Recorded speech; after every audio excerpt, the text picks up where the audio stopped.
welcome back to the Epic Universal Podcast. I'm entertainment writer Jim Hill, and this is the podcast where we cover the latest Universal news, rumors, and history. And as always, I'm joined by my able-bodied co-host Eric Hersey, and it has been a week, hasn't it, Eric? Jim, it has been a week. And I mean, I prepared this week by heading to Netflix and watching Psycho because I know we're going to be talking about some Hitchcock a little later. So started the week. And then we have all the pricing news that just came out, I think, earlier this morning. So as you're listening here, we know how much tickets cost, how much the hotels cost. And Lauren and I just spent the last hour planning a June vacation for ourselves. So we have all the hitting news to figure out exactly what Universal's trying to do here. And I will fling this on you, Jim, early on in this show to see what you think. So, And I guess we should also mention that if you're on the fence about deciding whether or not you do, in fact, need to make a trip down to Florida to check out Epic Universe, just this past weekend at New York Comic Con, Universal Creative had a panel at that event where they walk people through that park. And I want to stress here that that panel, the entire panel, is available for viewing right now over on YouTube. I want to see the very nice folks at Magical Hijinks put that up. So tell you what, folks, go take a look at that, and then you can decide if the ticket, the pricing info that Eric and I are about to walk through, it is going to be worth the money you need to lay down to get in this park. But before we discuss that stuff, I want to remind you that the Epic Universal Podcast is sponsored by Touring Plans, and Touring Plans help you save time. It helps you save money at theme parks like Universal and the parks at Walt Disney World. So please check them out over at touringplans.com. Okay, so you were just saying that you and your lovely bride Lauren had been sussing out all of the various pricing plans and that sort of thing for Epic Universe, and it does sound like it's going to be kind of a challenge to get into this park.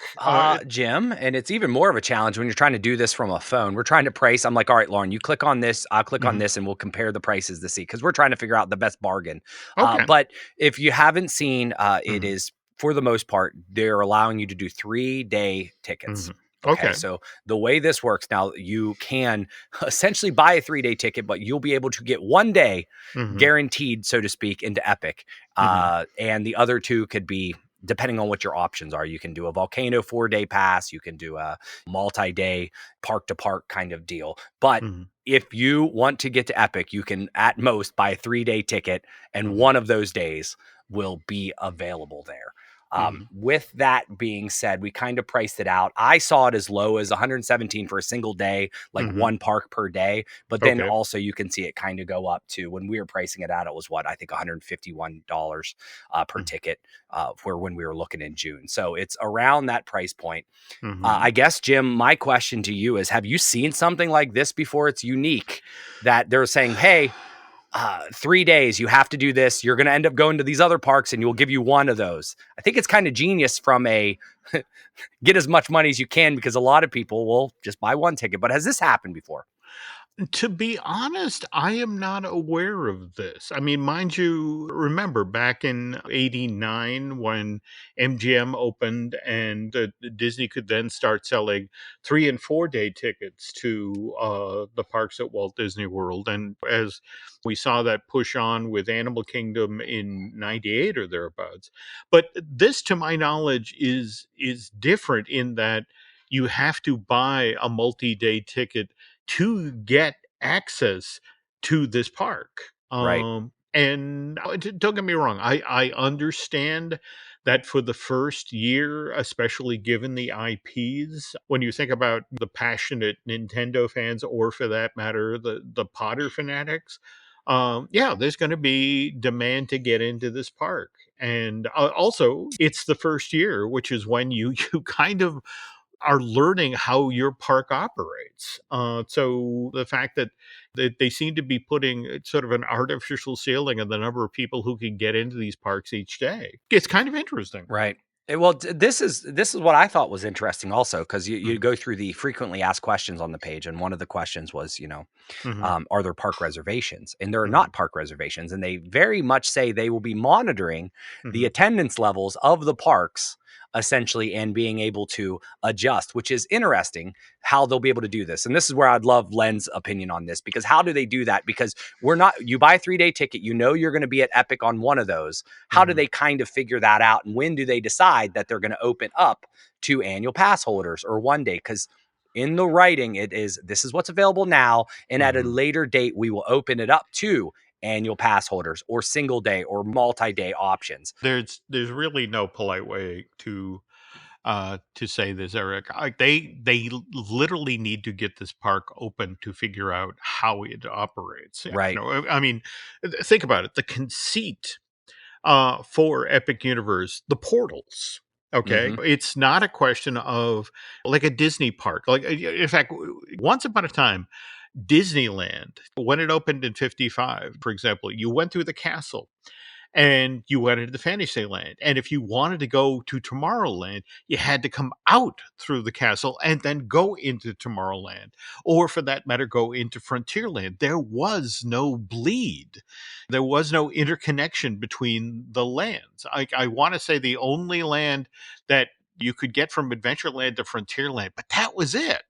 And so the notion of these lands have portals where you go in into this wonderful, highly themed environment, which, the folks at the New York Comic Con were talking about, it's telling one cohesive story. And Right. that's lovely. But from a guest flow point of view, this is going to be fascinating. And in fact, I will tell you, Mr. Testa, putting on his touring plans ad, is already hard at work on plans for this park and trying to suss out what the capacity for individual rides are or that sort of thing, just to figure out how to tell people how to successfully traverse this park. Jim, I think this would be, and this is about the easiest plug in the world, touring Mhm, plans. The fact is that mhm, there is no express going on right now. mhm, So as soon mhm, as you figure it out, something like mhm. touring plans will essentially say, hey, this is the wait time, go here, go here, go here. There's Yep. probably not any better because you don't have to worry about all this.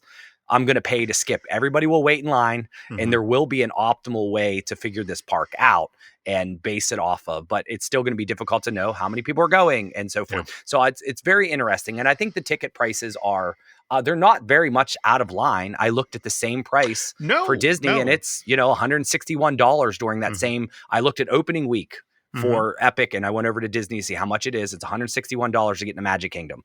mhm, So I mean, we're in line. And so I think the fact is, this whole 3-day park thing will, if you, mhm, I'll be interested with the vloggers because that mhm. means they only can go one every 3 days, and they're going to have a heck of a Ye time getting their content, or they're going to pay $300 and go to one park and just buy the next 3 park ticket, Yeah, so forth. So yeah. it'll be interesting. It will Um, be, it will so be. So, the other thing, Jim, was that mm, we have the hotels. mhm. And have you seen the pricing on the hotels at all?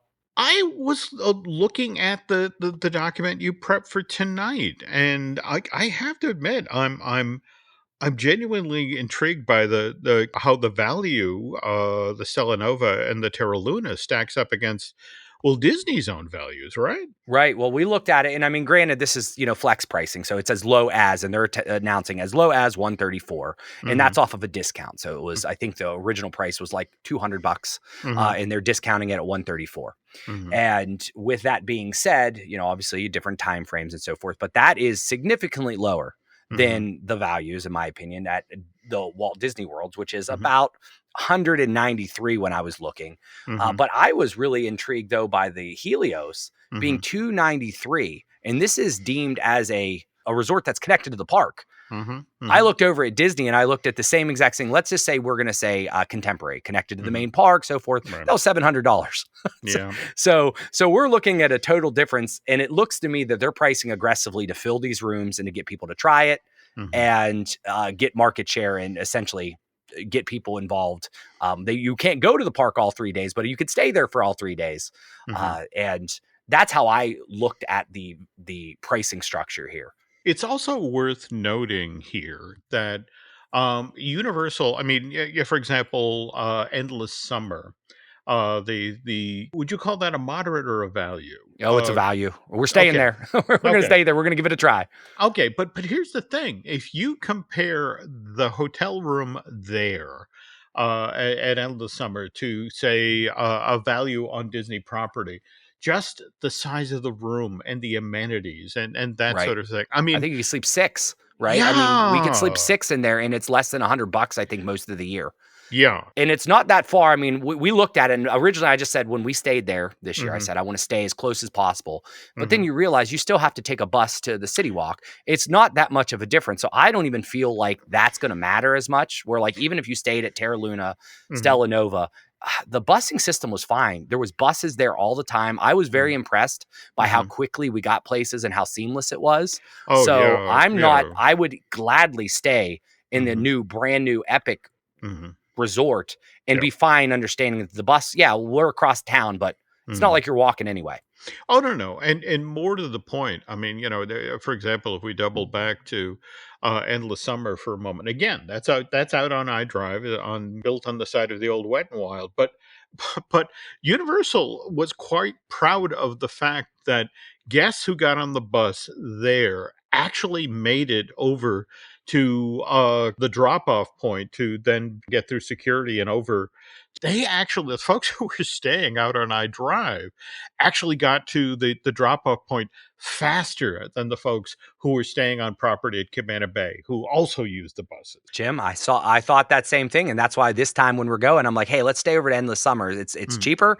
I want mhm. to give it a try. You could sleep 6 in it. It's value." And I'm like, I believe we'll get there just as quick Okay. and from an efficiency standpoint. Though, so that's slightly interesting. And then just to recap, kind of talking about the rooms, I did look it up. The Mhm, Stella Nova has 315 square feet compared to mhm. the All Star, which is typically anywhere from 260 to 277. So Yeah, you're going to pay yeah. less Mhm. and you get more room. And Yep. this is kind of what baffled me Mhm, when I was looking up, art mhm. animation. And don't get me wrong, I like a lot of these hotels. Oh, sure.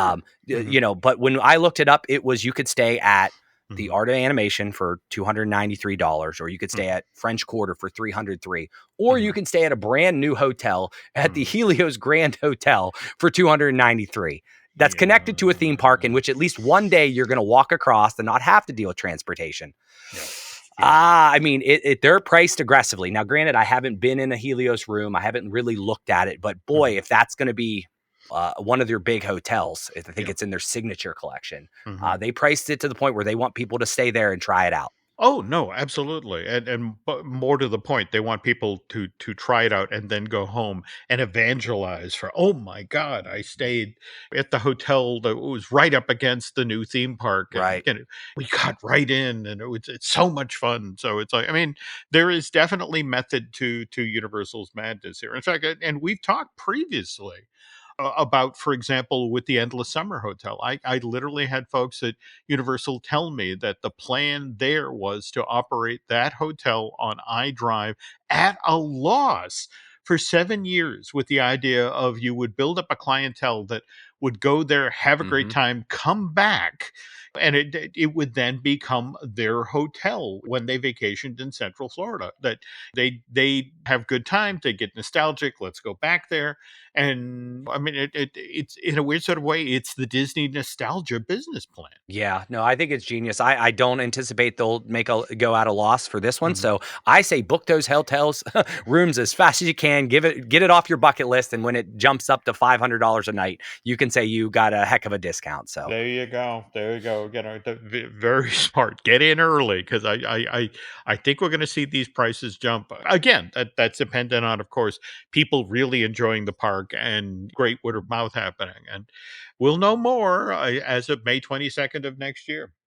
Let's see. Before we go to break here, of course, on every episode of the Epic Universal podcast, because again, we're still in the middle of that march toward the opening of Wicked, and just it seems like every week there's something that drops that's supposed to bring Wicked front of mind. I don't know if you've seen, like, for example, the national ad for Target. oh yeah. Yeah. Well, I also saw the Snoopy and Woodstock released the graphic of the cover. They did a spoof where There it's we go. Snoopy as as the witch. I'm like, it's everywhere now. They're all joining in. So Well, but just today, I think it was one of these things where, at least for me, it was the bridge too far. It was the Starbucks revealing the Elphaba and Galinda beverages, where mhm. it's a bright green drink and a bright pink drink, and it's like, yeah, it's early in the morning. I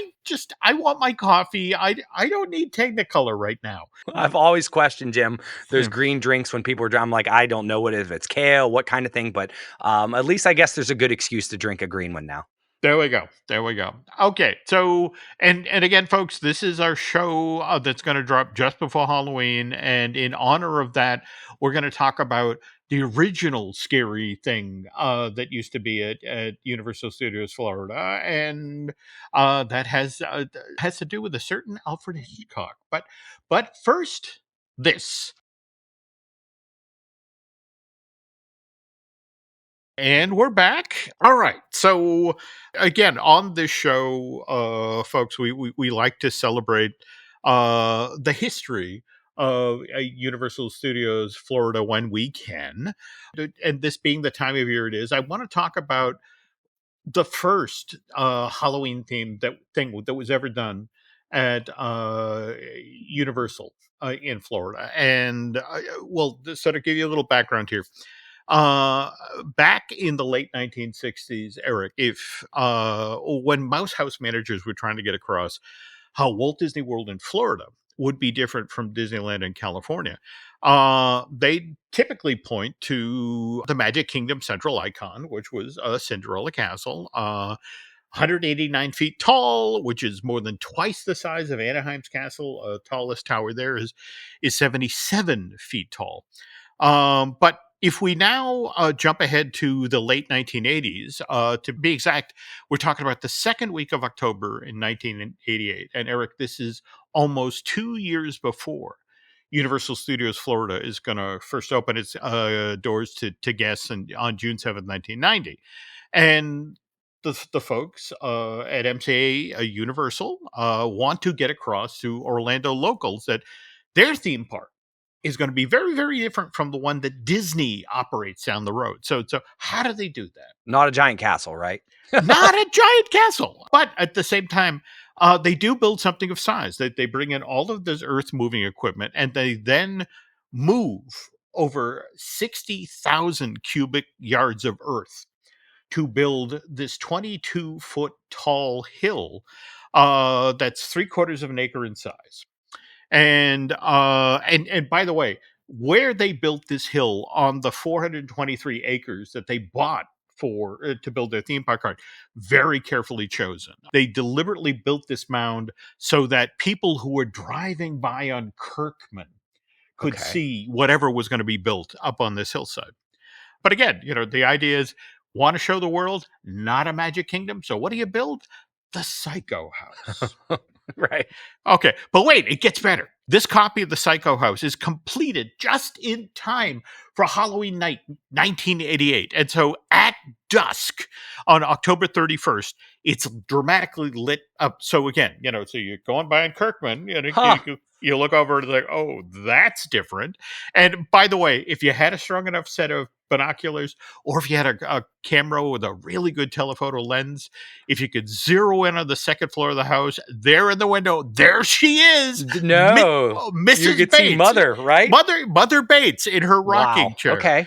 Okay, now mind you, the folks at MCA Universal, the reason they built this replica of the Psycho House was practical.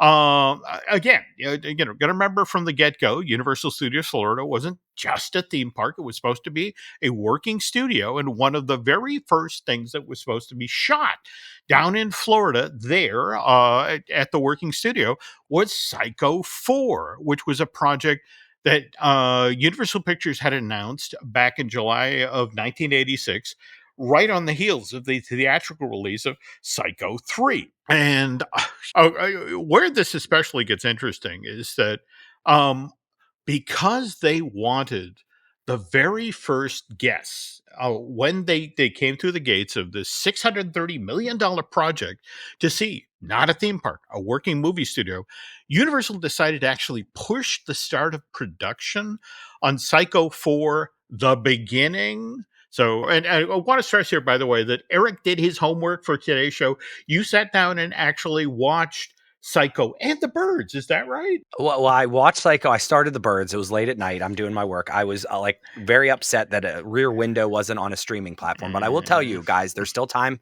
Netflix has The Birds and Psycho both available, and I believe maybe some of these Psychos. I didn't see if 4 was available, okay. but it might be there. Okay. So, but the thing of Psycho 4 is it's a prequel. I mean, you get the origin story for Norman Bates, but they what they decide to do is they don't start production of this movie till June 4th, 1990. So the idea is they're 3 days into shooting when the theme park opened. That's crazy. Listen, I don't think that is a normal thing in Hollywood. I'm Oh sure if they're no. Oh no, no. delaying anything, I mean, don't get me wrong, things will get delayed, but Mhm. not normally. So I guess this is the best case of delaying something for a good practical purpose. Oh yeah, but and now here's the thing. Psycho 4, the beginning, continues production through July 1st of that same year, so 1990, which means if you visited Universal Studios Florida during the first 4 weeks that the park was in operation, there was a very good chance you'd actually get to see Anthony Perkins, who, by the way, was back to play the role of Norman Bates for the fourth and final time. In fact, we'd lose him just a couple of years later in September of 92 at the age of 60. Or you could see Henry Thomas as the young Norman Bates. And does that name ring a bell to you at all, Henry Thomas? Jim, it does not. You're going to tell me who this is. Well, do you remember who played Elliot in E.T.? Uh, Is it the same? I've never. that I don't think I've ever saw Elliot in anything else. Well, this is the thing. Elliot was Henry Thomas's second role. In fact, he made his movie debut a year previous in 81. He played Sissy Spacek's son in a movie called Raggedy Man. But yeah, Okay. this is the kid who got tapped to play Elliot in E.T. And I always wondered, think about it. So for the 4 weeks they're shooting this thing, and whenever they go to shoot the exteriors of the Bates Motel, which, by the way, was built right next door to the ET Adventure attraction of Listen, Florida. he had to feel this was just he was at home. He had to feel like this was his part of the park. Yeah, but a poor 18-year-old kid who has this role, and how surreal would that have been? Just sort of like, all right, I'm here playing this role, and I got this giant ET looming over me to remind me, oh yeah, 10 years ago I made that movie.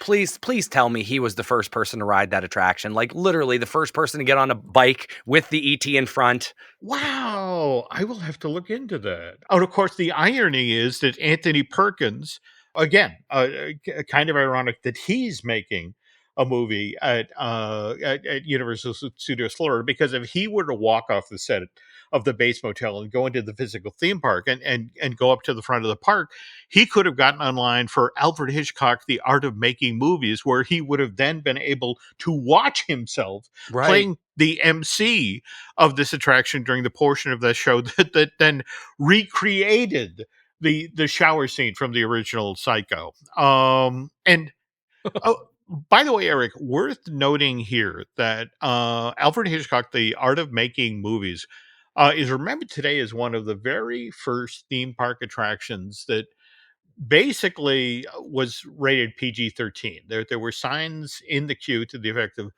small children may have issues with this attraction. And actually, there was kind of a 1-2 punch in this, because there was a 3D movie portion of this attraction where the film appeared to break, and Right. suddenly, I've heard stories about this and it was an amazing effect, right? yeah, that they I wanna say they shot this footage down at, Dino De Laurentiis's, studio in the Carolinas, and basically they they spent an afternoon in front of the world's largest blue screen throwing birds up in the air, Right.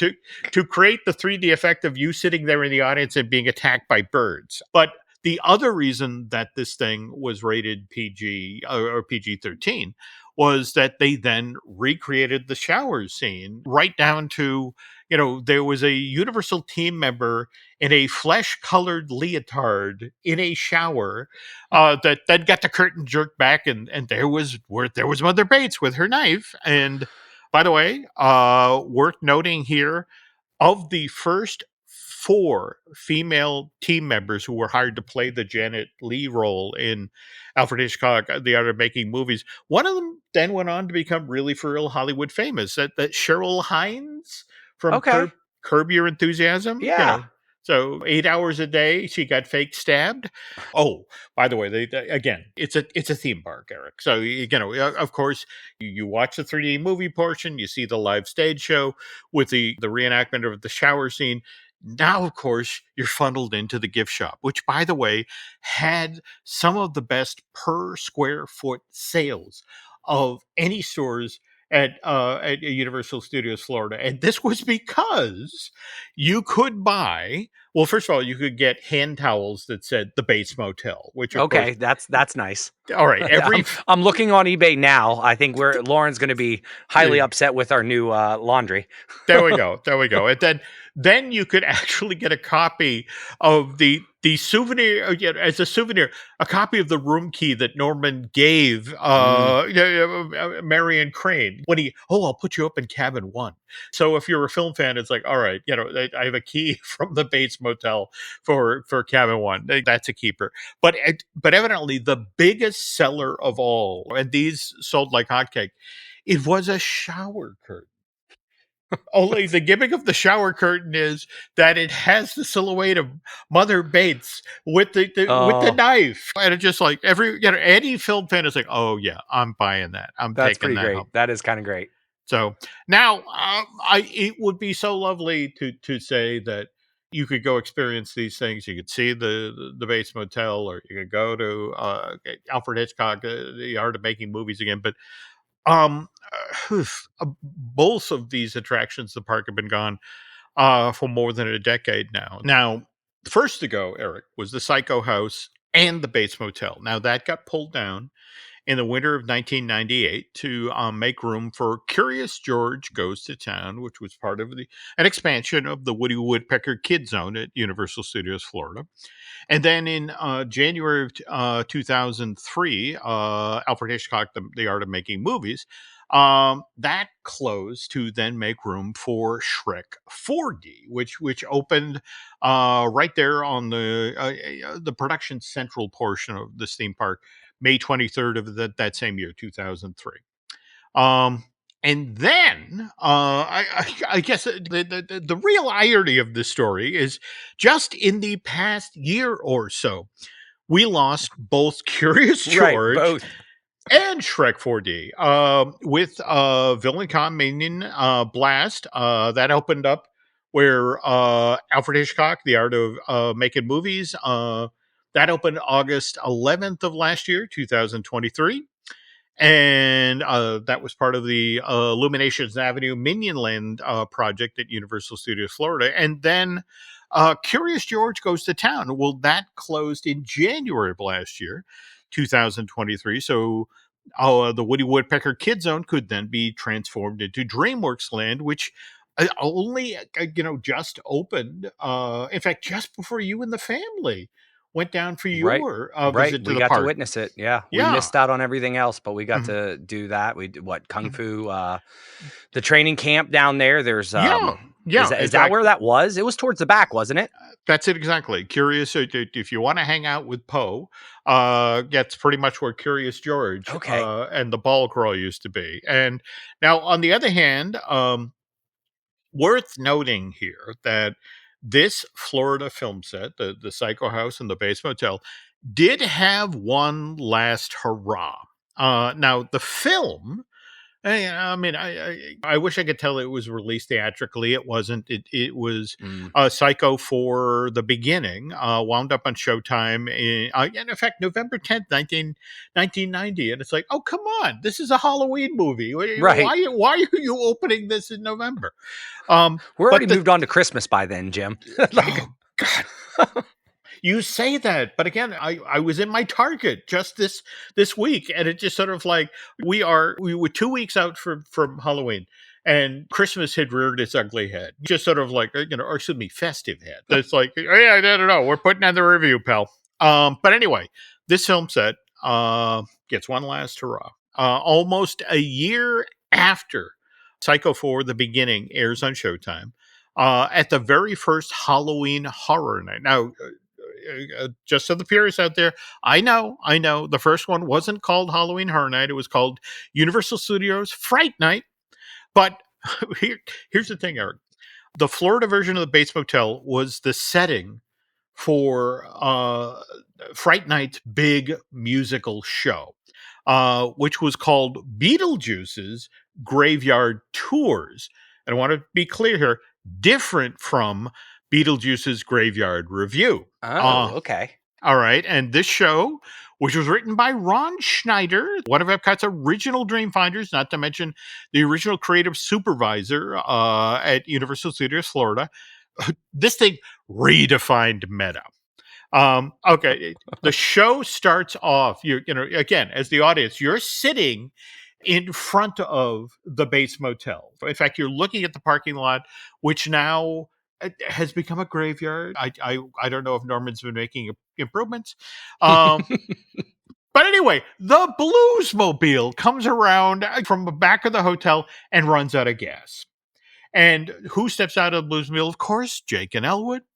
And then who comes out of the hotel? Norman Bates. And he says, well, tell you what, I will let you stay for the night at my hotel if you put on a concert. And as they're debating this, Beetlejuice now jumps out of a grave.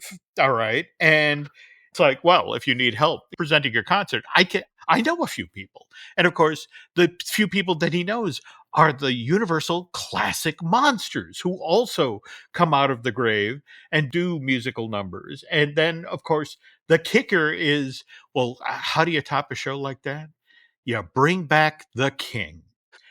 Elvis Presley rises from the grave. All right. And Jim, what was the Dreamfinder doing when he created like this is truly an imagination of the mind. This is about the craziest hodgepodge I think I've ever heard. But sure. The weird part of it is until just recently. In fact, I want to say Attractions Magazine had a video that was taken. Now, mind you, you have to remember that Fright Night was only presented 3 nights the first year of their Halloween event. So the fact that there's video out there of this at all, it looks to me that, as happens with YouTube, this got pulled down at some point. But if you do some digging, there's some amazing imagery out there of this show. And But people came away from this presentation saying that was the greatest thing I've ever seen in a theme park, and this has to become a show in the park. And of course, this is what, in a mutated form, eventually leads to Beetlejuice's Graveyard Review at this park. Now, mind you, sadly the Elvis, and I'm told it was the fat Elvis. The fat undead Elvis that evidently, and it's one thing when you do it in a show like this that's only for 3 nights, so that's parody. Okay. Right. But on the other hand, when you go to, all right, so we're going to do this, 8 times a day, I guess we have to go to Elvis Presley Enterprises, the corporation that was started in 1981 to run his estate and get permission. And that did not go well. So anyway, I again, Eric and I just wanted to share this story out ahead of Halloween 2024 to let folks know that even before there was a Universal Studios Florida that you could visit, there was something cool that you could have seen as you drove by the construction site there on a Halloween night in 1988. And that, again, that's awesome. A full-size version of the Psycho house up on a hillside, complete with Mother Bates in her rocker. Listen, Jim, this story is so much better because I did my homework. This is good lesson to all you kids out. Do your homework, you can appreciate, because I don't think I could have appreciated the art, the symbolism of that being up there and seeing somebody in the window if I didn't actually watch the movie ahead of time. So I'm very happy that Netflix was kind and put those movies on there. But There Heck of we a go. story, Jim. That was great. I Good. did not know nearly any of that, and I'm going to be searching tonight to find Elvis and see the very fat undead Elvis dancing with Beetlejuice and the Blues Brothers. So that's going to be my new homework for this week. Okay, and speaking of homework, folks, we want to remind you again, Magic Hijinks put up that video of the Epic Universal presentation at New York Comic Con just this past weekend. Oh, and by the way, evidently, they also did a piece of video where Megan, the scary android from the Universal movie of last year, who teased Megan 2 coming out next year. So it's like, hey, Here we go, just to get all frightened. but there we go. That so something else to serve as a trick or treat. But seriously, if you want to learn more about what's coming over the horizon, go check out that video. Beyond that, as always, we love hearing from you folks. And if there's anything you'd like Eric and I to discuss on an upcoming edition of the Epic Universal podcast, Eric, how can folks get a hold of you to do that? Hey, you can always find me at Eric Hersey on X or Instagram. How about you, Jim? I'm where am I? I'm on X and Instagram as Jim Hill Media and over on Facebook as Jim Hill Media News. So I guess that's gonna do it for this week, folks. So on behalf of Mr. Hersey, I want to thank you for listening. And stick around to find out what's coming up later this month over on the Jim Hill Media Podcast Network. Thanks for listening to today's episode. And if you like what you heard, head on over to Apple Podcasts and give us a review. This really helps get the word out about our shows. We also have some other shows on the network that you might like. Each week, we drop a brand new Disney dish with Len Testa. For animation and movie news, please listen to Fine Tuning with Drew Taylor. By the way, you can also check out Drew's other podcast, Light the Fuse, the official Mission Impossible podcast, which he does with Charles Hood. For all things Lucasfilm, why don't you subscribe to Looking at Lucasfilm with Brian Gahn? Likewise, we have I Want That Too with the lovely Lauren Hersey, our weekly podcast that features the latest merch and the stories behind that merch. And our Epic Universal podcast takes a look at the Universal theme park. So please join Eric Hersey and I on that weekly. If you enjoy theme park history, we also host Manufacturing the Magic with Shelley and Noah Valladolid. That podcast tells the story of how we got the modern theme parks that we enjoy today. Join myself, Len Testa, and veteran Imagineer Jim Schul for our latest season of Disney Unpacked, our first ever video series exclusively for Patreon. These get released first Sunday of every month, and each month we release several exclusive podcasts to help support this video series. I want to thank everyone that supports the Jim Hill Media Network. For more information about our podcast and content, head on over to jimhillmedia.com. So that's going to do it for now, folks. Thanks again for listening, and we will catch up on the next show.